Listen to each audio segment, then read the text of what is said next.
YP math classes में मैं यशपाल सिंह आपका स्वागत करता हूं। हम पढ़ रहे हैं आज थेल्स प्रमेय का विलोम। जिन विद्यार्थियों ने थेल्स प्रमेय नहीं पढ़ी है वो पिछली क्लास में थेल्स प्रमेय को पहले पढ़ें, तब ये समझ में अच्छे से आएगा, है ना। और इससे पहली जो भी क्लास है कोशिश ये करें कि पहले उन क्लासों को देखें तब इसे देखें। जिन्होंने अभी तक चैनल को सब्सक्राइब नहीं किया वो चैनल को सब्सक्राइब करें तथा वीडियो को लाइक करें और कोशिश ये करें कि अंत तक देखें, बिना स्किप किए हुए अंत तक देखें तो अच्छे से समझ में आएगा। देखिए, कल थेल्स प्रमेय पढ़ी थी, आज पढ़ेंगे हम थेल्स प्रमेय का विलोम। तो थेल्स प्रमेय का विलोम कि एक रेखा किसी त्रिभुज की दो भुजाओं को एक ही अनुपात में विभाजित करे। बात है नहीं, समझ लो जब।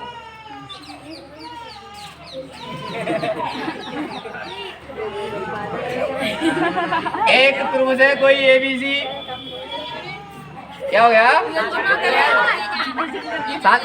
शांत हो जाओ। एक कोई त्रिभुज है एबीसी, किसी त्रिभुज की दो भुजाओं को एक ही अनुपात में विभाजित करे। ये त्रिभुज है कोई, एक रेखा होगी कोई डीई। यह रेखा क्या करेगी? इन त्रिभुजों को समान अनुपात में विभाजित करेगी। अच्छा, उसमें 6.1 प्रमेय में हमने क्या किया था कि यह रेखा इन दो भुजाओं को समान अनुपात में विभाजित करेगी, ये बात हमने सिद्ध की थी, है ना। और क्या दिया था कि यह रेखा इसकी कैसी है? समांतर। विलोम का मतलब क्या हो गया? उल्टा हो गया। ये बात दी हुई है कि यह रेखा है जो इन दो भुजाओं को समान अनुपात में विभाजित करेगी। समझ में आ रहा ना? तो हमें क्या दिया है? हमें दिया है कि AD अपॉन DB बराबर AE अपॉन EC। समझ में आ गया ना? यही तो साफ साफ आएगी। यदि एक रेखा किसी त्रिभुज की दो भुजाओं को एक ही अनुपात में विभाजित करे, ये एक रेखा है और ये त्रिभुज की दो भुजाओं को समान अनुपात में विभाजित कर रही है, अर्थात AD अपॉन DB बराबर AE अपॉन EC करे तो वह तीसरी भुजा के समांतर होती है। तो ये रेखा होगी वो तीसरी रेखा एक ऐसी होगी। ये बात हमको क्या करनी है? सिद्ध करनी है। क्या करनी है? सिद्ध करनी है। तो मैं लिखूंगा सिद्ध करना है। क्या सिद्ध करना है? DE समांतर BC। क्या सिद्ध करना है? DE समांतर BC। और तीसरा पॉइंट क्या आता है? रचना। जो कार्य अतिरिक्त करते हैं उसे रचना में लिखते हैं। तो एक कार्य छोटा सा यहाँ अलग से करना पड़ेगा, गौर से समझेंगे कि मैं कोई एक रेखा ऐसे बनाऊंगा DF, ऐसे बनाऊंगा DF कि DF समांतर होकर के BC के। रचना में काम किया है, ये करना पड़ेगा। DF एक कोई अन्य रेखा बनाई है जो इस प्रकार बनाई है कि BC के कैसी हो? समांतर हो। बात समझ में आ गई? कल पढ़ने आए थे, समझ में आ रहा होगा तुमको? हाँ, कल नहीं आए होंगे उनके समझ में कम आ सकता है। कौन था जो कल नहीं आया था? खतरनाक स्थिति हो जाएगी आज। कल की वीडियो देखेंगे पहले, तब इसे देखेंगे, तब अच्छे से। हाँ चलिए देखेंगे। बातें नहीं, आपस में बातें नहीं करनी है, अच्छे से समझना है तो आपस में बातें नहीं करनी है। बस इतनी सी बात समझ में आई, इतनी सी बात समझ में आई। पुनः देखेंगे, कोई एक त्रिभुज है तो किसी रेखा, एक रेखा त्रिभुज की दो भुजाओं को एक ही अनुपात में विभाजित करे। तो यह रेखा है त्रिभुज को एक ही अनुपात में विभाजित कर रही है। तो AD अपॉन DB बराबर AE अपॉन, नहीं दिख रहा है? नहीं दिख रहा है तो कुछ खा पी के आया करो तब दिखेगा, है ना। हाँ, गर्मियों का मौसम है, कुछ खा पी के आया करो। अच्छा ठीक है, इधर देखो, इधर देखो। अब हमको सिद्ध करना है DE समांतर होगा BC के, और ये कार्य हमने अलग से करना पड़ा कि DF समांतर है BC के। अब देखिए उपपत्ति या हल, उपपत्ति या हल। तो देखो हमें दिया क्या है, पहले तो ये देखेंगे AD अपॉन DB बराबर AE अपॉन EC। ये समीकरण नंबर, और कहां से आया कोष्टक में लिख देंगे। ये बात दिया है, समझ में आ गया? दिया हुआ है प्रश्न में ये बात। अब देखो दूसरी बात देकर रचना से, DF समांतर है BC के। ये कहां से लिखा हमने? रचना से। अब देखो बात काम की। कल हमने पढ़ा था कि त्रिभुज की तीसरी भुजा, एक भुजा के समांतर दो रेखाओं को प्रतिच्छेद करे तो ये डीएफ इसके क्या है, समांतर है, और इन दो रेखाओं को क्या कर रही है, प्रतिच्छेद। तो कौन सी प्रमेय लगेगी, थेल्स प्रमेय। कौन सी प्रमेय लगेगी, थेल्स प्रमेय या आधारभूत आनुपातिकता प्रमेय।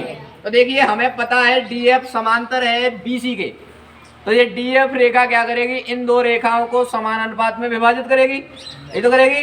तो क्या होगा, एडी अपॉन डीबी, क्या होगा, एडी अपॉन बराबर A F upon F C. E को तो भूल जाओ, है या नहीं, नेक देर को ये भूल जाओ, नेक देर लिख रहे परेशान नहीं हो तो मैं नहीं साफ करना, मैं बता रहा हूँ। कल हमने पढ़ा था कि ये इसके समांतर है, तो ये रेखा इन दो रेखाओं क्या करेगी, समान अनुपात में विभाजित करेगी थेल्स प्रमेय के अनुसार। तो समान अनुपात में विभाजित करो, AD upon DB A F upon F C, यही तो होगा। पेप्सी कौन कह रहा है, एफ सी, एफ सी। अरे मर जाएगा थप्पड़ से। हाँ देखिए ये रेखा है आपकी। अच्छा ये समीकरण नंबर 2। बताइए इतनी सी बात समझ में आ गई, आगे समीकरण में। तो देखिएगा आप समीकरण 1 और 2 को गौर से देखो। समीकरण 1 बता रहा है एडी अपॉन डीबी का मान, और समीकरण 2 भी क्या का मान बता रहा है, एडी अपॉन डीबी का मान बता रहा है। तो ये दोनों बातें आपस में बराबर हैं, तो ये दोनों बातें भी कैसी होंगी, बराबर बराबर होंगी। तो समीकरण 1 व 2 से फालतू नहीं बोलेगा रे, समीकरण 1 व देखो ये दोनों बातें आपस में बराबर बराबर हैं, तो ये दोनों बातें भी आपस में बराबर बराबर होंगी। तो ए ई अपॉन ई सी बराबर A F upon F C. बात समझ में आ गई। अच्छा अब चित्र के माध्यम से देखो, तुमसे बैठे आप काफी बहुत जगह, अभी ना तुमसे डबल व्यक्ति और आ जाएंगे, इधर उधर एंगल से बैठा करो। हाँ इधर देखो, अरे लला 1 मिनट रुको, अरे शांत रहो। हाँ इतनी सी बात समझ में आई। तो देखो अब इसको समझो, ये ए ई अपॉन ई सी, ए ई अपॉन बराबर हो रहा है A F upon F C, है ना। यानी कि ए ई अपॉन ई सी का अनुपात और A F upon F C का अनुपात कैसा हो रहा है, तो इसका मतलब इन दो का अनुपात और इन दो का अनुपात कैसा है, बराबर। तो इसका मतलब ये हो गया कि इनका अनुपात बराबर है। तो एफ और ई क्या है, एक ही बिंदु है, क्या है, और एक ही बिंदु है, तो उनको क्या बोलते हैं, समपाती।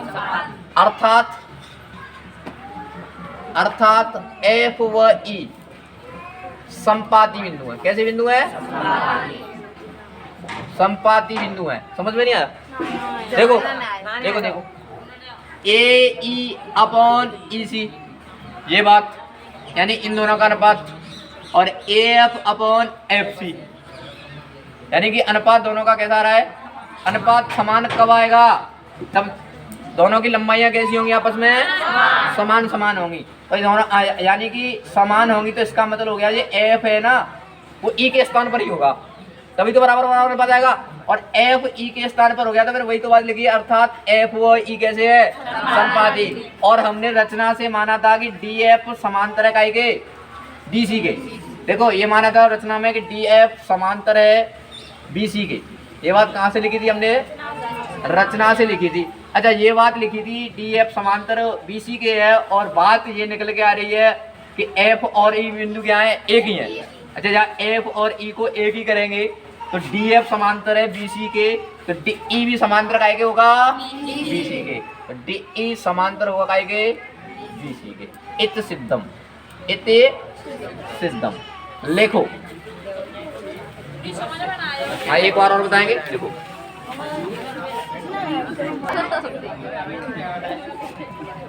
देखिए एक बार और समझने की कोशिश करते हैं, समझ में आना चाहिए।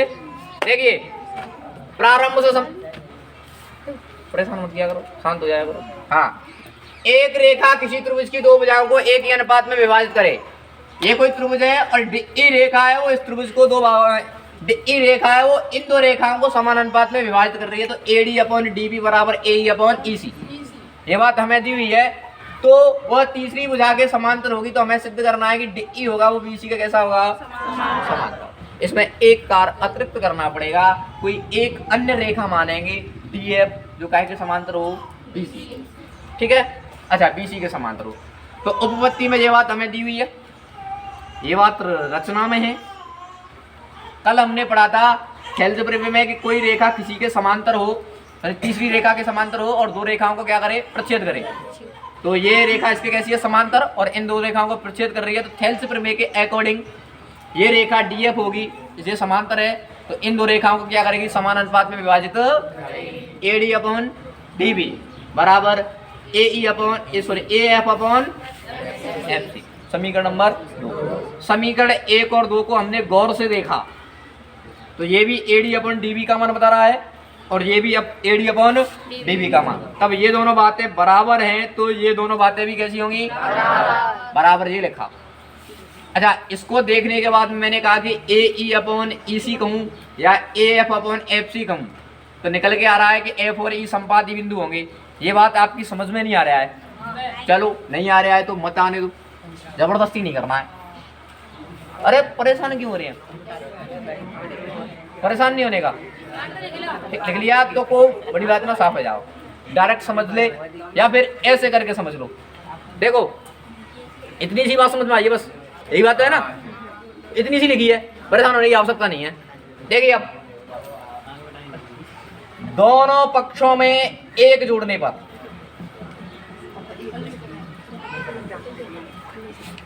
समझ में आनी चाहिए बात, बात ये बात है मुख्य, है ना।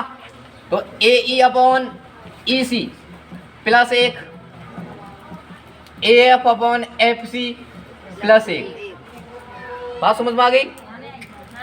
यहां तक तो आ गई थी ना। तो जहां में एक जोड़ दी और जहां में एक जोड़ दी है, और किसी नया काम नहीं किया है, मैंने लिख भी दिया है, दिख रहा है ना आपको।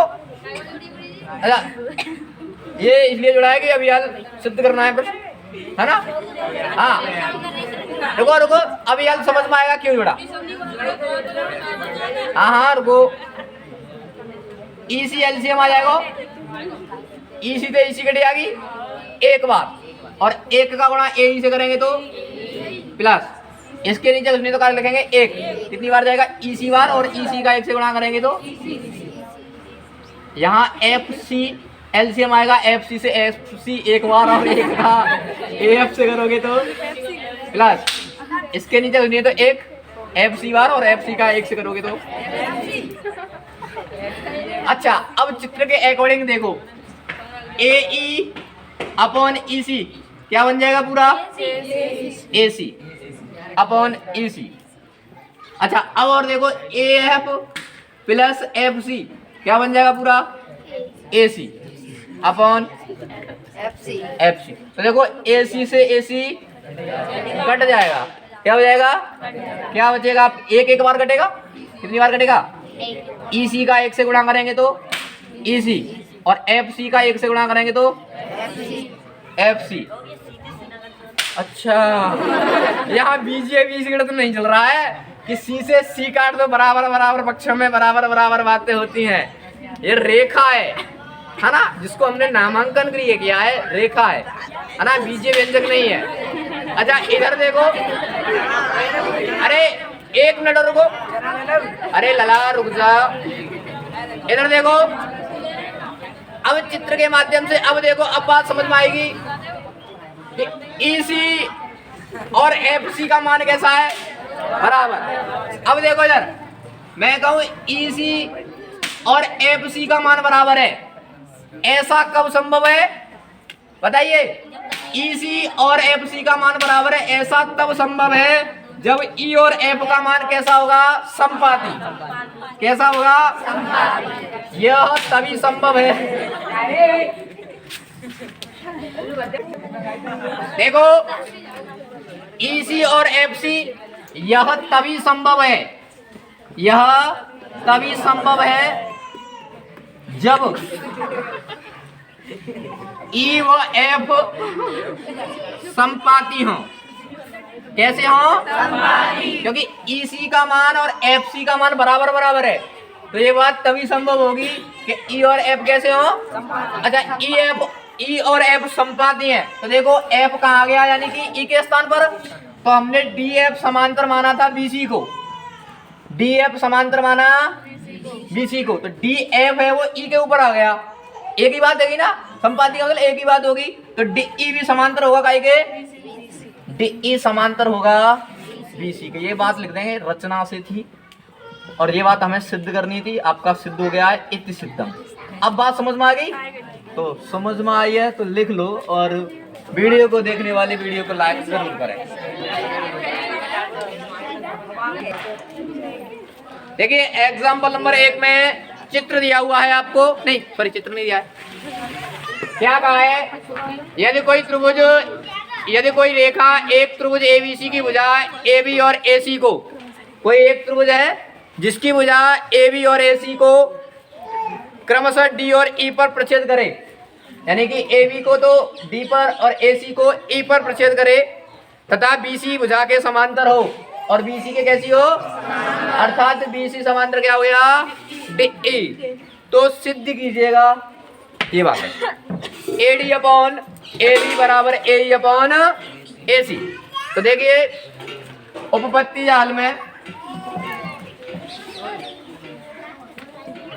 अच्छा रचना यहाँ नहीं करनी पड़ेगी, कोई अतिरिक्त कार्य नहीं करना पड़ेगा, यहाँ करना होगा वहां बता देंगे आपको, ठीक है ना। ये पहले से ही है समांतर रेखा। तो देखो हमें क्या दिया है, सबसे पहले जो कुछ दिया होगा वहां से कुछ बात करेंगे। क्या दिया है, बीसी समांतर डीसी, यानी बीसी समांतर, बताओ इस कंडीशन पर क्या होगा, थेल्स प्रमेय। क्या होगा, थेल्स प्रमेय। और थेल्स प्रमेय कहती है कि यह रेखा इन दो रेखाओं को समान अनुपात में विभाजित करेगी। तो एडी अपॉन कहाँ, यहाँ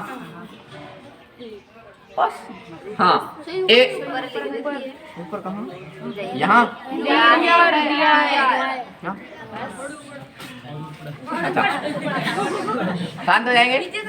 हाँ देखिए एडी अपॉन डीबी बराबर ए अपॉन ईसी, यही तो होगा।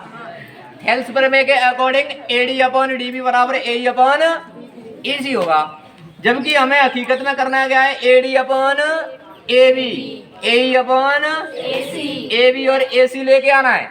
अब देखो, अब बात एक गौर से देखना, एडी तो चाहिए, हम एक जोड़ते हैं, एक जोड़ते हैं ना, तो ऊपर वाली बात चेंज होती है। जैसे मैं इसमें एक जोड़ूं, रुको एक मिनट, हाँ एक जोड़ेंगे, एक जोड़ेंगे ना, तो नीचे वाला तो डीबी रहेगा और ऊपर वाले में एडी प्लस डीबी हो जाएगा, ऊपर वाला चेंज होता है। कहने का मतलब एक जोड़ते हैं तो ऊपर की राशि चेंज होती है, ठीक है। और हमें ऊपर वाली चेंज करनी नहीं है, क्योंकि सूत्र में यहाँ सिद्ध करना में एडी आना चाहिए। तो क्या करें, पलट दें, क्या करें, पलट देंगे। तो डीबी अपॉन एडी बराबर ईसी अपॉन ए, पलट दिया, ज्यादा जोर से नहीं पलटा, ही टूट जाए। हाँ दोनों पक्षों में एक जोड़ने पर, एक जोड़ने पर देखिए दोनों पक्षों में एक जोड़ेंगे तो डीबी अपॉन एडी प्लस एक बराबर ईसी अपॉन ए प्लस एक। अच्छा बात ये समझ में नहीं आती है विद्यार्थियों के, में एक तो जोड़ रहे हैं लेकिन पलट क्यों रहे हैं। मैंने बताया ऊपर वाली राशि चेंज होती है ना। देखो अभी यार यहाँ ऊपर वाली राशि चेंज होगी, मैं इसका एलसीएम लूँ तो कितना हो जाएगा, एडी, एडी से एडी एक बार कट जाएगा और एक का गुणा करेंगे तो डीबी प्लस जाके नीचे इसमें तो एक एडी बार और एडी का एक से गुणा करोगे तो एडी और एई एलसीएम में यहाँ आ जाएगा, ए से ए एक बार कट जाएगा। अच्छा ये भिन्न तो समझ में आनी चाहिए, जाके नीचे तो एक लिखेंगे ए बार और ए को एक से गुणा करेंगे तो ए।